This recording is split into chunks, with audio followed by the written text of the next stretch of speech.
Hey everyone, my name is Zach. I'm a 22-year-old competitive boulderer from Canada, currently living near Frankfurt, Germany.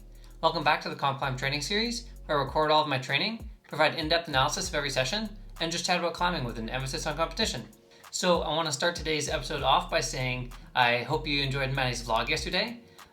Recently she was telling me how she's been finding herself struggling a bit with the style of commentary that we have been going for on COMPCLIMB. And she's always kind of had the idea of doing a more vlog style video in her mind for the past little while. So she finally gave it a try. And so obviously I have been doing all the video editing and sort of the production of our channel since it started. But that vlog the other day was totally her. I was the cameraman. I got some shots for her and I just said, okay, Maddie, here you go crazy. I've just showed her the basics of the editing software and she made that all her own, and I think she killed it. It was really cool, and I myself am just super excited to so obviously I was there filming her that day of training, so I kind of saw the day of training, but it'll be fun also once she goes and does a day of training on her own and I get to see her vlog and consume it all at once. Even just seeing her end product after having watched all the climbing was already cool enough, so I'm really excited to see her continue to do the vlogs. I think she killed it, and she had a lot of fun with it, and she's really psyched. So that's probably what she's gonna be doing mainly. She might do a COMPCLIMB episode every now and then, but I definitely think the vlog suit her, and she really likes it. And then maybe the frequency will be kept the same, or maybe it might increase a little bit. I don't know if she wants to make vlogs more often. We'll see. It'll be sort of a fluid process. I don't think we'll have a sort of one rule fits all the time. So yeah, we'll see how that develops. So here we are today. After yesterday's episode, after Maddie's vlog, we both competed at the competition at Studio Bloc Mannheim. It was the Boulder Fun Cup. It was called Big Bloc. And unfortunately, we didn't get any video from the event. In the past couple comps that I've put on the YouTube channel, Maddie was not participating in finals, so she was able to film me. And this time I didn't she was gonna participate in the finals if she made it, which she did. And I didn't coordinate with anybody ahead of time to get any video of us. So unfortunately there's no video. Today's episode is basically just gonna be me the day after the competition. I went back to Studio Bloc Mannheim because I still had boulders to try. And I'm just gonna retry the finals boulders, and then also highlight some of the my favorite scramble from boulders from the scramble format qualifying. And so I'm actually kind of bummed that I didn't get any video of the finals, and it's because I got my butt kicked. Obviously we've been doing I've had a couple good comps recently. Finals have been going pretty well, but this competition was totally the opposite. I performed pretty badly in finals. I didn't top a single boulder. There were 3 boulders in finals, just the last couple events, and I didn't get it. I got 2 zones was my score, and I think I finished in 4th or 5th. I actually don't know the results, but yeah, I got a nice little butt kicking. It was actually good. It set me straight. Gotta humblify myself as we're going into the season. It's important to definitely have some butt kickings, and yeah, I like I said, I'm bummed that I didn't get any video of it, because the whole sort of idea with the COMPCLIMB series as well is to really highlight the failures and analyze them and whatnot. So I love to almost show my failures just as much as my successes, because I think it's important to put these out there and talk about them, and try and steer off the course of the normal social media stuff, which is just the little tiny bits of success that we see all the time, and really talk about our failures as well. So I didn't get any video from finals, but I will definitely talk about what went wrong as we go and we retry these boulders today. So yeah, let's jump into my session at Mannheim. So here we are, jumping right into the session. Like I said, there were 3 boulders in finals, and this was the last boulder of the competition. So during finals, this boulder, I was struggling to figure out the start of it. As you can tell, this boulder is very confusing looking already, just at first glance. And so in finals, I was struggling to figure out the start, and I made it through the beginning sequence once, near the end of the time, and I made it to the zone, which is this volume in the middle here. And then I went left hand up to this white pinch jib, after the zone, you'll notice, and that kind of tripped me up. And then after the finals, I realized that you were supposed to go right hand, and it makes the ending sequence a lot easier. Yeah, as you can see, these beginning moves are really confusing to figure out, and I actually ended up doing something different in finals. During finals, I went left hand up to this blocked crimp, and then it was made the move out to zone a lot harder, because he had to sort of get some opposition really hard. And then the person who ended up winning the event did the beta that I just tried, and so I got to go and try that today. And then I was talking with the setters afterwards as well, and they said that that was the beta that I just did here in this video that I saw the winner do was the intended sequence. And it makes a lot of sense actually, because this sort of white screw-on pinch, you can grab with your left hand with the thumb catch and it's nicely, and then it also works with you can grab it with your right, and then it also works like for the left just because it's almost like a square, which is really cool. So it's actually a really cool sequence, but it was very, very confusing. And something that was actually pretty funky about this final round is that there was no preview. So it was an ISO format for finals, like your normal like World Cup 4-minute format, except they didn't have a preview. I guess they just wanted to get the show going right away. And so I had to turn around and have 4 minutes to do that boulder without ever having seen it before. And that boulder was like already extra confusing. Also, I'll pause and say this was the hardest boulder from the scramble qualifiers. This one was really fun. This was like the physical hard boulder from qualifiers. And yeah, I'm just going around throughout the session kind of mixing and matching the scramble boulders and the finals boulders. But yeah, and I was chatting to the setter of that men's third boulder in finals, the last one, who was Philip Donchev. I mentioned him a few times in the past. He was the guy who's third at the last competition we did at Boulder Olymp. He's a friend of mine, and he sets at Mannheim, and he competes as well. And yeah, he was helping us out with some of our previous sessions at Mannheim, helping me like figure out boulders and stuff. Anyway, he set that last boulder in finals, and he said that when he was setting the boulder, he didn't know that there wasn't going to be a preview for finals. So he sort of set the boulder with the element of complexity in mind, like that the athletes would have a chance to sort of solve the problem, and then because this is a very important element of the boulder, is like how many tries do you need to sort of figure out the beta, but also how much time can you like sort of cut those. How much time do you need for preview to sort of cut those tries down so you don't need as many to figure it out? So I can, like, if we had a preview for finals, that boulder would have been like spot on. You know what? It was actually already kind of spot on because it did get topped. The winner topped it. But like it would have been like probably even just that bit more perfect for finals if we had a preview. But with no preview, that boulder was very difficult to turn around, 4 minutes, never having seen before, and then figure it out.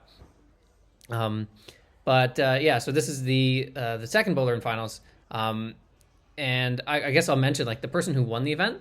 His name was Yannick Nagel. So he's like younger than me. He's a couple years younger than me, and he's a really strong guy. I guess he lives around this area. I'd heard of his name before, but I got to meet him for the first time at this competition. He was very nice, and he was very strong. He topped all 3 boulders of the finals, and I didn't get a single top, like I mentioned. So he definitely crushed it. It was cool to see that, and sort of like got me motivated. I always like to sort of get annihilated in a final round from time to time, because it just gets me psyched to be like, oh yeah, like I just really, I can up my game like by so much more. And this is how there's been like a lot of instances. Someone who used to do this to me a lot in Canada was Lucas Lucichita. For our Canadian viewers, he would always like every now and then we'd be in a final round and he would like kick my butt, and it would like get me excited to go train harder. So that was sort of like another style, or this was another example of me getting my butt kicked and then getting super fired up to go train harder and get better. So like I said, this is the second boulder for finals, and this boulder, I'm trying some beta here that is not the intended beta. So this beta here is again the Yannick beta.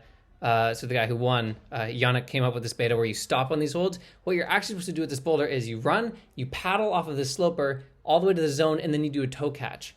And so now I had told the setter, like we were joking around talking one time, like, oh, Zach, like, what do you want me to set, or what don't you want me to set in finals at this competition for, like, what's your weakness? And I said, oh, toe catches.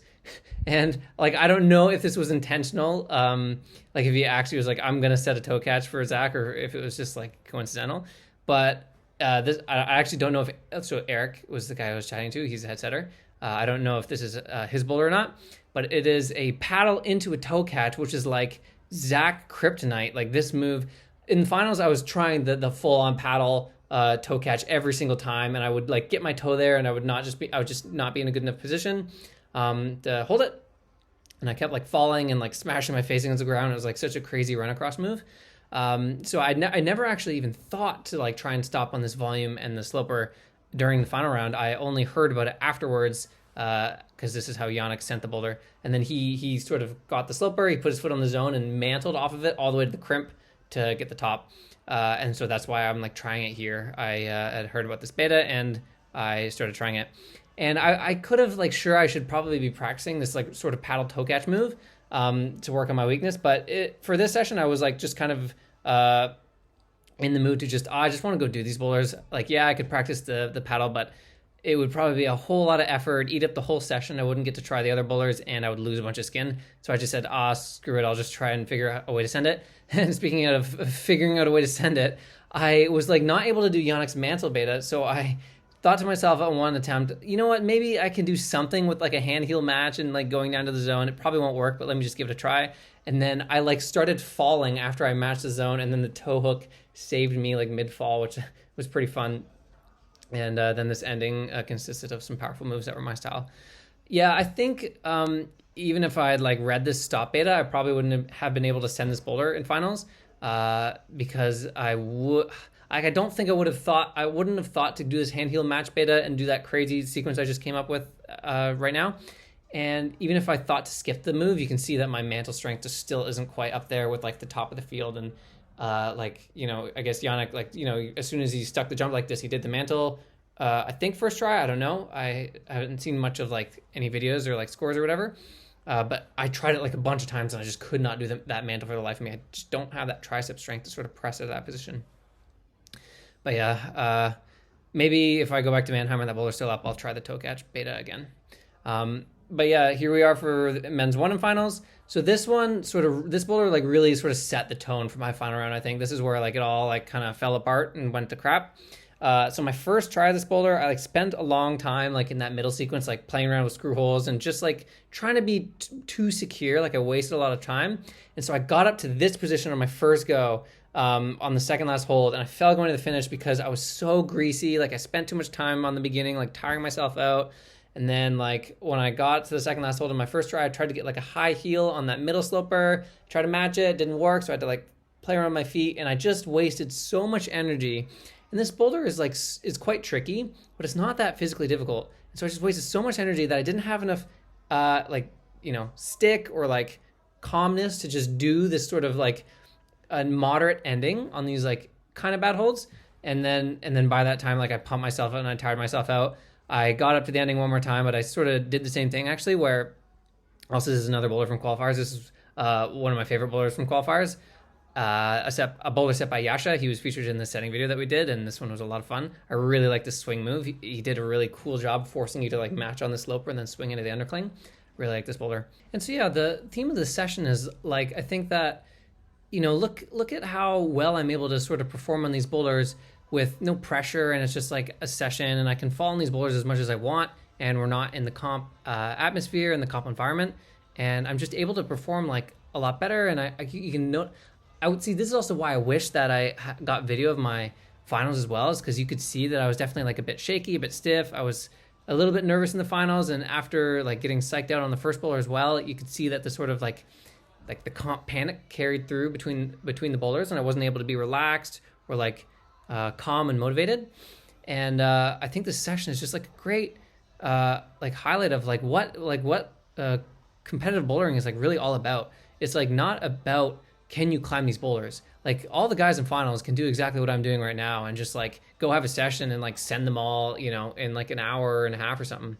And that's not like what competitive bouldering is about. And that's like the biggest thing to learn. And I wish I sort of like learned it when I was younger, before I made the mistake of sort of developing this mindset that if I want to train really well for competitive bouldering, then I just need to get really good at climbing. And it's not. It's like it's like 50% getting really good at climbing, and the other 50% is getting really good at performing. And that's why you hear everybody say that climbing is like half head game and mental strength just as it is physical.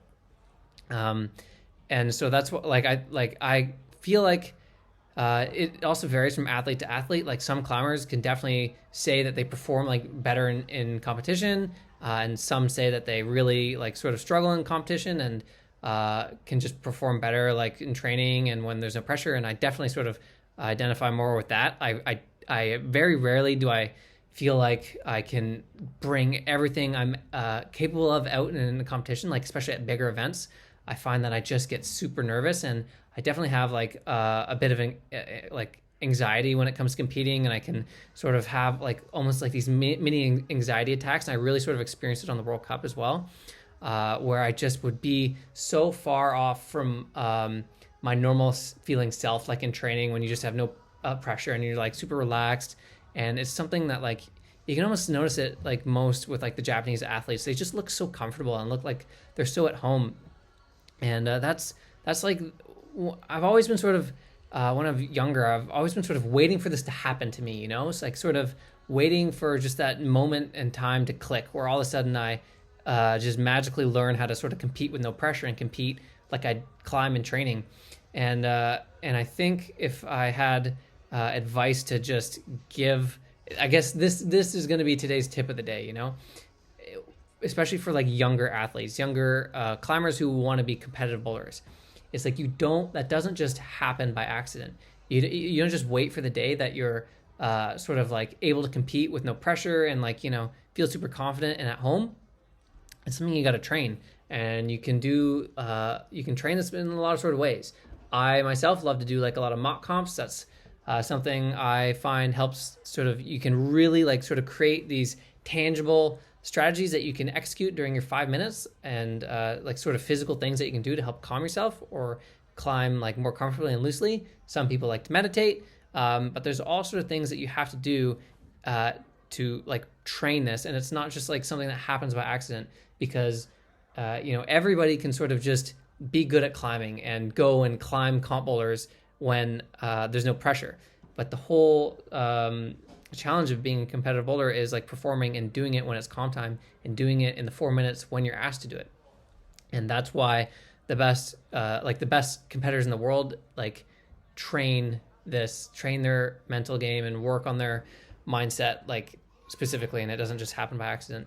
And that's sort of something that took me too long to realize. I think I definitely missed out on a lot of mental training when I was a kid, and now like as I have matured and gotten older, I've realized just how much you actually have to put it into practice and like work on your head game. But anyway, I think this session is a good example and a good reminder of the idea that competition bouldering does not care how good of a climber you are, it cares how good of a performer you are. And like it's just like I was so far from how I looked on these boulders today as I was like the day before during the final round. I just was like climbing super bad. And it's actually always like, it can almost be a trap sometimes when you have the chance to go try these boulders, like your comp boulders again, after like, especially after a bad round, and you sort of get the chance to do them easily and or do them like way more comfortably and climb without the feeling of pressure. And then you almost get the sort of satisfaction of being able to say like, oh yes, I was able to climb all these boulders. Like I'm fine, no problem. I just had a bad final round. This can actually be a trap sometimes. And once I've become aware of this, I find that I can help like stop myself from like trapping myself in that feeling of like false comfort. Because like once you have that idea of like being comfortable, like, oh no, I'm actually able to climb these boulders. You're always able to climb these boulders. That's not the question. The question during the final round was, could you do them then? And the answer was no on that day, you know? So if you ever find yourself like redoing comp boulders that you weren't able to do and send them in training, it really doesn't mean much, because everybody can do this. And it's important to remember that, and important to remember that the kick in the butt that you got during the competition is still the kick in the butt, and it should always be that way. And so while I had a great session, it was fun to do all these boulders, I definitely am still realizing that I need to just still keep working on my performance. And that is actually exactly what we're going to do in our next training cycle. So before I forget to mention, obviously we were supposed to do one more week of training before my next rest week. We were supposed to finish off our endurance cycle. This training cycle was going to be quite the long one. It was going to be 5 weeks. But I was like, we did so much in this training cycle. Not only was it long, but it was action packed. Like we had 3 like local events that we put in the schedule. We did like a setting video that took like a lot of time and stuff, and like lots of hard training, lots of different training, lots of traveling around gyms and stuff, that it has just been getting so tiring. And after the comp, I like knew that tomorrow, like the next day, this day here was going to be my last day of training. And I was going to have to move my rest week up because I was just getting so exhausted. So what I did is basically I just shifted the week of training that I was supposed to up and move my rest week down. So I was going to have a 6-day rest week. And like I had mentioned before, my training weeks are 6 weeks. So all I did was switch them. So we're doing our rest week now, shortening this training cycle from 5 weeks into 4 weeks. And then we're just going to make the next training cycle 1 week longer.